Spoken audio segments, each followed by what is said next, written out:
Mr. Honda was not born with the proverbial golden spoon in his mouth. Rather, he came from a lower middle class family.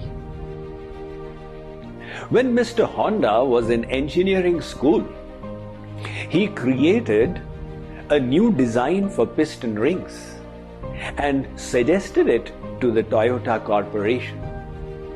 It got rejected, but he was not discouraged. He made a new design and created a prototype, which the Toyota Corporation accepted. They placed an order with him and extended the capital for him to set up his plant. However, when his factory was constructed, an earthquake in Japan leveled it to the ground. Mr. Honda was not discouraged. He decided to remake it. But by then, Japan had entered the Second World War and cement was being diverted for the war endeavor. Mr. Honda's enthusiasm made him come up with a new technique for making cement, with the help of which he remade his factory. However, by then, America had also entered the World War and their bombers bombed his factory. Mr. Honda was still not discouraged. He utilized the gasoline tanks thrown by the bomber planes to reconstruct the factory once again. When the production was ready to begin, Japan lost the World War and along with it all its colonies. Fuel was now in short supply.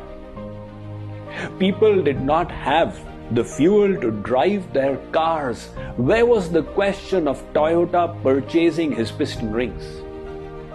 Mr. Honda was driving his bicycle when he had a brainwave. He added a motor to it and created the first motorcycle. When he drove it around the neighborhood, his neighbors were fascinated and requested him to do the same for them. When he did it for 15-20 people, he realized that he had a marketable idea there. But he didn't have the money.